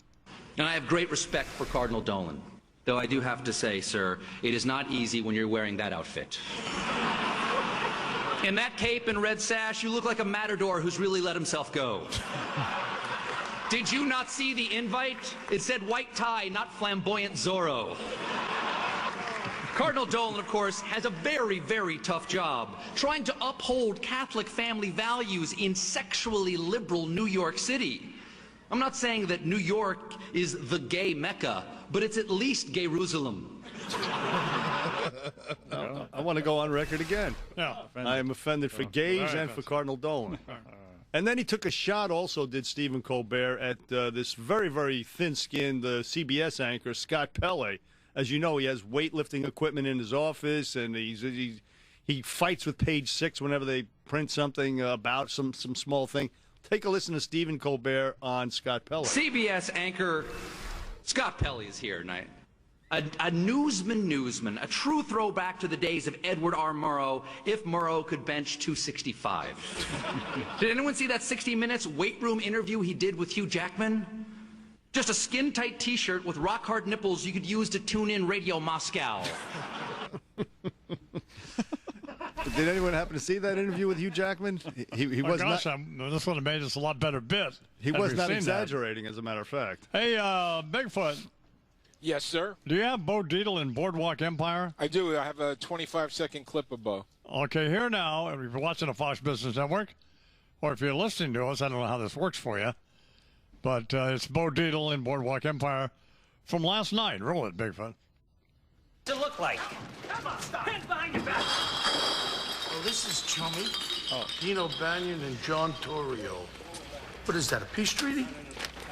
Just a simple real estate transaction. Involving a property housing an ocean of beer? Read the contract. I don't own this place. A raid, Deanie? The minute you sell me this shit, oh? I'm in irons just like you. Quit your gripe. Get these guys to the paddy wagon. Let's go. All right. Nicely done, Bo Dietl. Wasn't bad, was it? Not at all. Good. It's fine. Very good. 31 FAR, Michael Waltrip is next. Do you have something else, Bernie? Barbara Walters let me hear that. making excuses for Fidel Castro. Take a listen to her. And so then Fidel Castro turns out to be a communist, and he himself, in his history, guilty of human rights violations, wholesale human rights violations. Do you agree to that? Oh, you know, if we're going to discuss Castro, there was so much that he did that was wrong, but so much that he did for his people. Hitler did a lot for his people, too, but he was still Hitler, for God's sakes. Anyway, we played the tape earlier where she practically admitted having sex with Fidel Castro in the car. Sure. And that explains that. And I'm just outraged. That's the motif, the theme of this whole briefing is well, isn't outrage. she about the point now where, I mean, you would think somebody around these people when they get that age, well, I'm hoping that'll happen with me. Well, say, Don, it's probably a good idea. That's why I don't go on anything, even now. Right. Just don't go sit down and talk to people because you're going to wind up saying stuff, making excuses for Hitler. Not that I would, but. Right. Well, maybe we'll slip something in your IV bag in 10 years or something to prevent you from doing. Or somebody too after the hour program. Lana Blanc coming up on Wednesday. Jeff Greenfield's got a new book out. Dick Cavett will be on later in the week in a Mensa meeting. Liz McDonald tomorrow. Oh, man. Pretty good. Dale Waltrip, when he drove race cars, won 84 NASCAR races. That's a lot of races. He was a NASCAR champion 3 times. He's in the NASCAR Hall of Fame. He is the lead analyst for NASCAR on Fox. And he joins us now from his hidden location somewhere in the hills of somewhere. Dale Waltrip. Good morning, Mr. Waltrip. Hey, Don. Good morning. Listen, you know, I was supposed to be on last week, but you were out sick. They said you had back trouble. Yeah. What was wrong with your back? I don't know. I thought it was your front you were having trouble with. No, the front's fine. The back's. I tell you, I've been taking these Vicodin. You ever taken Vicodin? No, I can't do that stuff. Well, the last one I took the last one yesterday around 9 or something. But I can't take them, and I have this abject pain. You want to hear about this? Well, yeah, I'm interested because I tuned in last Monday, and you had on an orange T-shirt. You look like you're on a work release program when I tuned in on Monday, because I was kind of wanting to see. You know, you're always so nice, and you build and so what is wrong with the eye, man? And then you weren't there on Wednesday, and you come on today, and you're talking about beavers, and I'm thinking, what the heck's going on here? You know who Joe Beaver is? I do. I've heard of him. Have you ever heard of Beaver Dragon? No. Yeah, he's a friend of mine up in New England. What does he do? He races cars. NASCARs? Late models. Yeah, he's a great driver up in the Northeast. Beaver Dragon. So this race yesterday, who won that now? Yesterday, Jamie McMurray won. That is his 7th win, second one at Talladega. He's won the Daytona 500. His car owner. Do you know Chip Ganassi? You happen to know him? No. Chip's I know who he is. He's a big car owner. He owns the IndyCar team. He had a big weekend. They won the championship in the IndyCars. His Grand Am team won the Grand Am championship, and Jamie won the race yesterday. And I might add, it was not the typical Talladega race that we all have come to expect. And how so? It just wasn't. The guys. This race is always kind of the spring race is wild and crazy. It's always the big one and all the multi-car crash and everything because the guys aren't thinking points.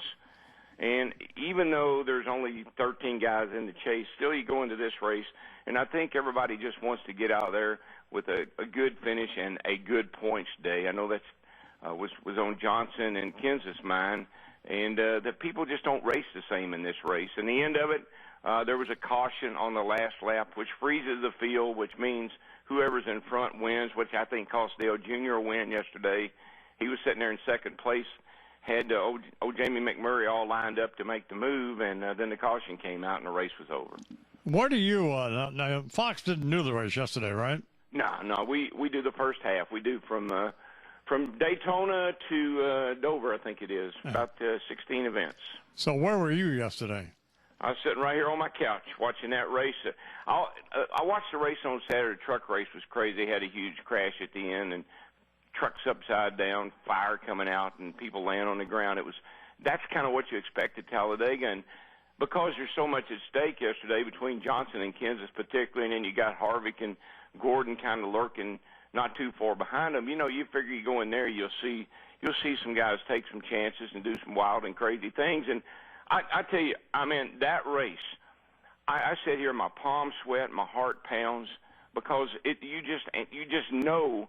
I said yesterday, it's like watching a movie you've seen before, and you know how it's going to end. That's how that place usually is, but it wasn't that way yesterday. Now all that anticipation, all that sitting there waiting for something to happen, and nothing ever happened. Who's sitting there watching it with you?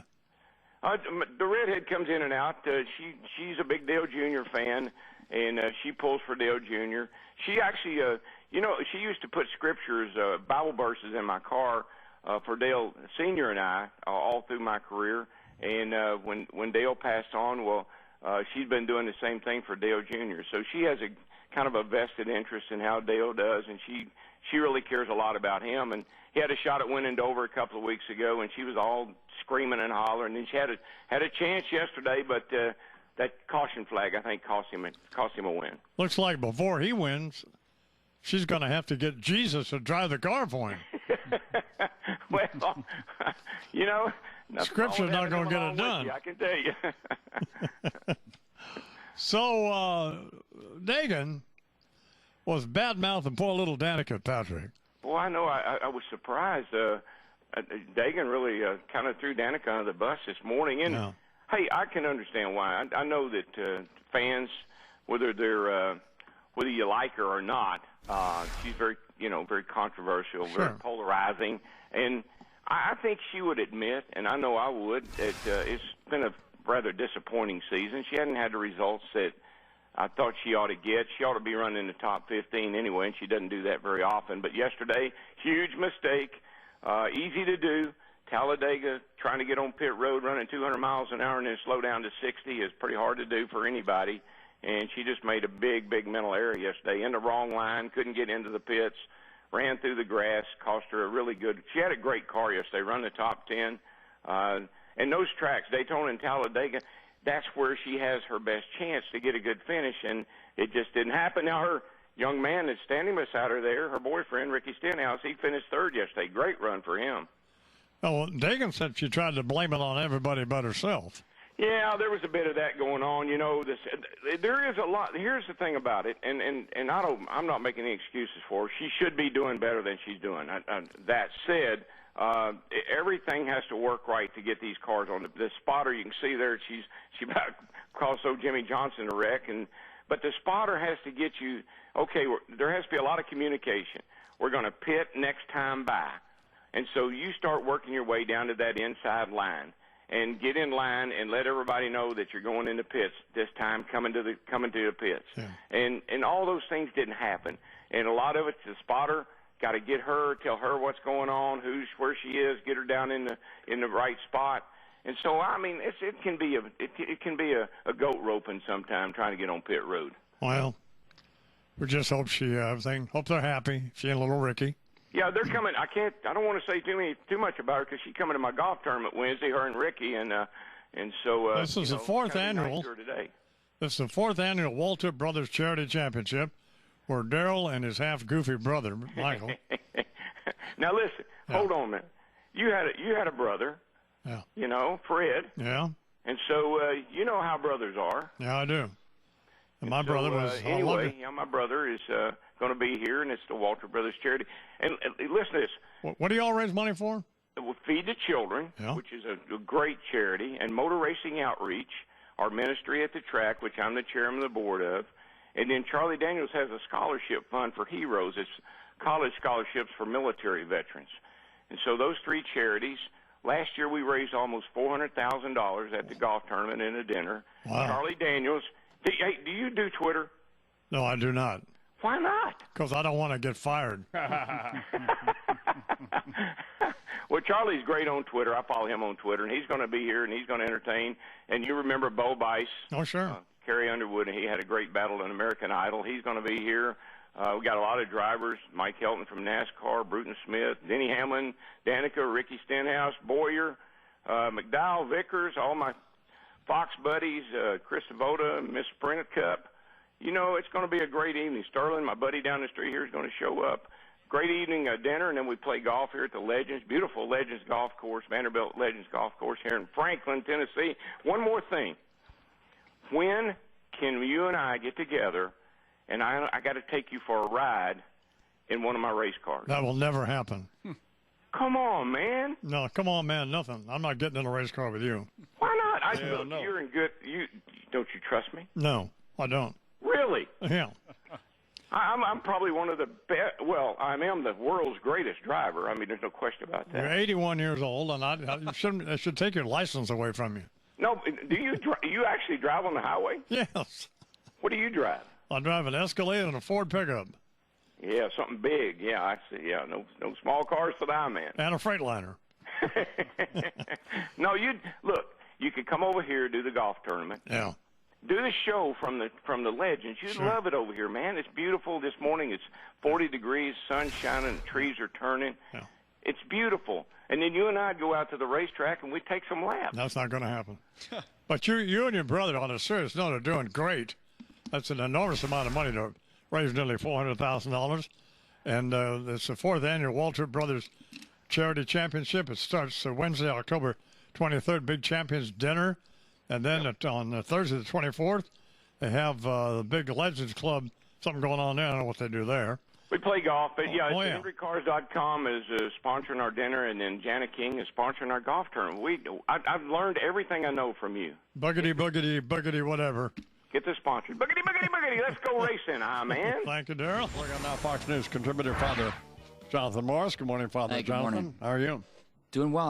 I'm always wondering, though, why do I submit myself to coming on the show with you? Because I already know ahead of time I'm going to get pummeled about one thing or the other. I have no idea what it's going to be about today. Well, I'll tell you what we can start with. That's the worst haircut I've ever seen anybody have. Well, thank you. That looks like you look like Frank Luntz. What? You know what? I don't know Man of God. who you are to be talking about my hair. Exactly.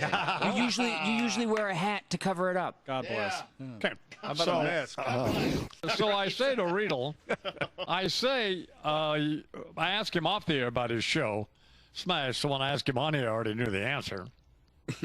I already knew the answer anyway, that his show Smash was sucked and it was canceled, appropriately so. Right. And although he was okay in it, and he did everything he could to try to sell it, but it didn't work.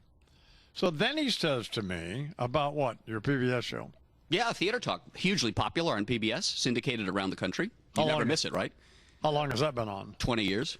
And here's the thing. When he was doing Smash, or all of the times that he's been on the program, he's never mentioned that. You've never mentioned that show. Well, I'm a modest person. I don't toot my own horn. No, you're not modest at all. What are you talking You damn near dislocated your shoulder, patting yourself on the back for this minuscule role you had in this dreadful thing, Smash. There are no small roles done, only small actors. Which, by the way, was not Smash. So I see a big billboard when I come to work about the Book of Mormon. Yep. And it reads, the funniest musical ever, is it? It's one of the funniest musicals ever, I would say. You love it. Wyatt loves it. What else would be funnier? Oh, God. Hello, Dolly's pretty funny. Or Rent has some humor in it, even though they all die of AIDS at the end. But it's up to that point. It's quite humorous. Yeah, it's pretty funny. That's a good one. They all die of AIDS. What are you, nuts? What's wrong with you? Well, I mean, there's a lot of laughs on the way to the grave. What do you want? Hello, Dolly. Hello, Dolly wasn't funny. Yeah, of course it's funny. It was stupid. All right, did you see Hello, Dolly? Yes, of course. You saw the original production with Carol Channing? You look like Carol Channing this morning. That is unbelievable. Bernie. Wow. He just said a hurtful thing to me. I'm on my way up, boss. First, Rob. I don't hear Bernie rushing to your defense. I think he's enjoying it. Call Pee Wee Herman. He wants his jacket back.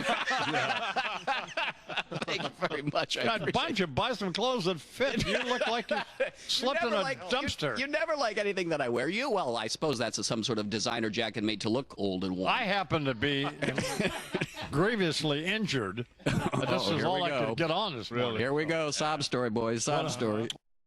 This woman who